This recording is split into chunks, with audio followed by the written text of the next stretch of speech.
Doctor గారు ముఖ్యంగా ఇప్పుడు యాక్చువల్‌గా చిన్నతనం నుంచి ఆరోగ్యం గురించిన సాహిత్యంలో ఎప్పుడూ పాలు, గుడ్లు, కూరగాయలు, ఆకుకూరలు అనేది చదువుకున్నాం మనం యాక్చువల్‌గా. బట్ ఈ పాల మీద ఒక వివాదం నడుస్తోంది.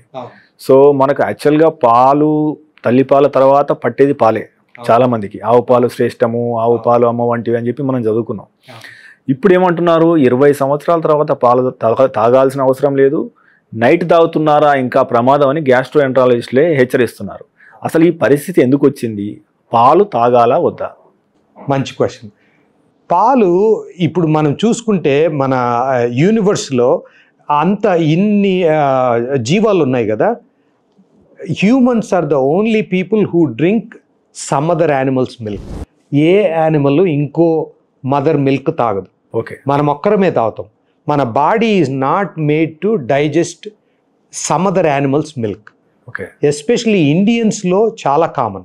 ఇండియన్స్ కొన్ని రేసెస్ ఉన్నాయి. ఇప్పుడు ఆఫ్రికన్స్ కానీ, ఇండియన్స్ కానీ, హిస్పానిక్స్ అంటే మెక్సికన్స్ కానీ, వీళ్ళందరికీ ఇప్పుడు మిల్క్ డైజెస్ట్ కావాలంటే లాక్టేజ్ అని ఒక ఎంజైమ్ ఉంటుంది. మనము ఇండియన్స్లో ఆ లాక్టేజ్ ఎంజైము మామూలుగానే తక్కువ ఉంటుంది, వయసు పెరిగే కొద్దీ ఇంకా తక్కువ ఉంటుంది. అందుకే చాలామంది చిన్నప్పుడు మేమందరూ పాలు తాగేవాళ్ళము, ఇప్పుడు చూస్తే కొంచెం పాలు తాగినా ఏదో ప్రాబ్లం వస్తుంది అంటే అది కరెక్టే. ఎందుకంటే పాల వల్ల అది డైజెస్ట్ కాకపోవడం వల్ల చాలా ఎఫెక్ట్స్ ఉంటాయన్నమాట. కడుపు నొప్పి రావచ్చు, గ్యాస్ రావచ్చు, డయేరియా రావచ్చు, లేకపోతే ఇంకా వేరే కొంచెము హార్మోనల్ ఇంబ్యాలెన్స్ రావచ్చు. ఇవన్నీ వస్తున్నాయి కాబట్టి పాలు తాగడము ఇంపార్టెంటే కాదు. పాలల్లో బెనిఫిట్స్ ఉన్నాయి, కానీ ఇంటాలరెన్స్ ఉంటే డెఫినెట్గా తాగకూడదు. నైట్ తాగకూడదు అనేది అదొక అపోహనే. ఎందుకంటారంటే దాంట్లో కాల్షియం ఉంటుంది. కాల్షియం ఉండడం వల్ల యాసిడ్ ఎక్కువ స్టిమ్యులేట్ అయ్యి అది యాసిడ్ చేస్తుంది. అది కాంట్రవర్షియల్, అది ఓల్డ్ థింకింగ్ అనమాట. ఇంతకుముందు అనుకునే వాళ్ళం, నేను కూడా చెప్పేవాడిని పాలు తాగకూడదు, యాసిడ్ రిఫ్లక్స్ ఉంటే రాత్రిపూట తాగకూడదని. అది ఇప్పుడు more research shows that's not true. కాబట్టి ఎప్పుడు తాగుతారు అనేది పెద్ద విషయం కాదు. అసలు తాగాలా లేదా అనేది ఇండివిజువల్ని బట్టి ఉంటుంది. బట్ వయసు వచ్చే కొద్దీ డెఫినెట్గా చాలామందికి అరిగించే శక్తి తగ్గిపోతుంది అనమాట. కాబట్టి పాలల్లో ప్రోటీన్ ఉంటుంది. ఎస్పెషల్లీ ఇప్పుడు వెజిటేరియన్స్ ఉన్నారనుకోండి, ప్రోటీన్ సోర్స్ ఎక్కువ ఉండదు, అందుకు పాలు తాగితే మంచిది తాగగలిగితే. కానీ ఇవన్నీ సిమ్టమ్స్ ఉంటే దానివల్ల ఉండే డిసడ్వాంటేజెస్ ఎక్కువ ఉన్నాయి కాబట్టి అవాయిడ్ చేసేది బెటర్. అంటే షార్ట్ ఆన్సర్ లేదు, ఎందుకంటే మనిషిని బట్టి దాన్ని బట్టి ఉంటుంది, వయసుని బట్టి ఉంటుంది. టాలరేట్ చేయగలిగితే మిల్క్ తాగొచ్చు, బట్ అది చూసుకోవాలి. దానివల్ల మీకు పాలు తాగినప్పుడల్లా సిమ్టమ్స్ ఉన్నాయంటే లాక్టోజ్ ఇంటాలరెన్స్ ఉండొచ్చు. ఇప్పుడు గుడ్ థింగ్ ఏమంటే ఇప్పుడు లాక్టోజ్ ఫ్రీ మిల్క్ దొరుకుతూ ఉంది. సో అది ఆ లాక్టోజ్ తీసిన తర్వాత అరిగించుకోవచ్చు అనమాట ఆ మిల్క్ అయితే.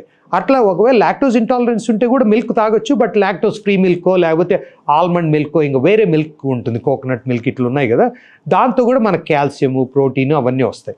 సో అట్లా కూడా చేసుకోవచ్చు. ఓకే, అంటే లాక్టోజ్ ఇంటాలరెన్స్ అంటే ఈజీగా ఎట్లా తెలుసుకోవాలి? అంటే do we need any test?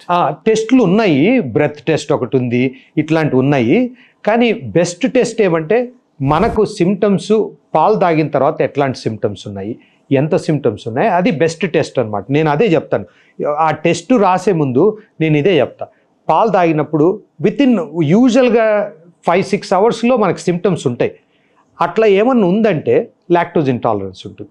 అట్లని పూర్తిగా తాగనవసరం లేదు, కొంచెం తక్కువ తాగి చూడాలి. అంటే మనమే ట్రయల్ అండ్ ఎర్రర్ లాగా చూడాలి. ఇప్పుడు ఒక గ్లాస్ తాగిన తర్వాత చాలా కడుపు గ్యాస్ అదంతా వచ్చి నొప్పి వచ్చింది అనుకోండి, హాఫ్ గ్లాస్ తాగి చూడండి. రాలేదనుకోండి తాగొచ్చు. లాక్టోజ్ ఇంటాలరెన్స్ ఉంది కానీ కొంచెం అరిగించుకోగలరు. అందుకు లాక్టోజ్ ఇంటాలరెన్స్ కూడా డిఫరెంట్ డిగ్రీస్ ఉంటుంది. సివియర్ ఉందనుకోండి కొంచెం పాలు తాగినా ప్రాబ్లమ్స్ ఉంటాయి. కొంతమందికి మైల్డ్ ఉందంటే కొంచెం పాలు తాగొచ్చు, కొంచెం పెరుగు తినొచ్చు, ఇదంతా పర్వాలేదు. సివియర్గా ఉందంటే ఈవెన్ పెరుగుతో కూడా వస్తుంది. డాక్టర్ ఇంకోటి సమస్య ఏంటంటే ఇండియాలో టీలు తాగడం పొద్దున్న లేవగానే మొదలు పెడతారు యాక్చువల్గా. సో ఇది గ్యాస్ ట్రబుల్కు దారితీస్తుందా? సో పడిగడుపున టీ తాగడం అనేది ప్రమాదమా? టీ కంటే టీలో ఉండే బెనిఫిట్స్ చాలా ఉన్నాయి. ప్రాబ్లం ఎక్కడ వస్తుందంటే మనం ఇండియన్ స్టైల్ టీలో టీ కంటే మిల్క్ ఎక్కువ ఉంటుంది. మిల్క్తో ప్రాబ్లం చాలామందికి. ఇప్పుడు బ్లాక్ టీ, గ్రీన్ టీ ఉంటాయి, దాంట్లో చాలా బెనిఫిట్స్ ఉంటాయన్నమాట. క్యాటకిన్స్ అని దే ఆర్ యాంటీ ఇన్ఫ్లమేటరీ, దానివల్ల ఫ్యాటీ లివర్ బెటర్ అవుతుంది, బాడీలో ఇన్ఫ్లమేషన్ తగ్గి దానివల్ల ఉండే బెనిఫిట్స్ ఉంటాయి. సో టీ తాగడం తప్పులేదు, అది పరగడపైనా తాగొచ్చు. ఎక్కువ తాగడం ఏది మంచిదిగా. ఓకే, ఎంత యూస్ఫుల్ ఉన్నా సూపర్ ఫుడ్స్ గురించి మాట్లాడుకున్నాం కదా, అదే రోజంతా తింటే అది కూడా బ్యాడే. అవును. సో ఏదైనా మోడరేషన్ అంటాం కదా. టీ 1-2 సార్లు పొద్దున్న తాగినా పరగడుపున తాగినా ప్రాబ్లం లేదు. మిల్క్ డెఫినెట్గా తగ్గియాలి. బ్లాక్ టీ కానీ బ్లాక్ కాఫీ కానీ 2 మంచివే, దాంట్లో చాలా బెనిఫిట్స్ ఉన్నాయి. మీరు తీసుకునే అదే మందులు, అదే నాణ్యమైన మందులు, కానీ సగం ధరకే.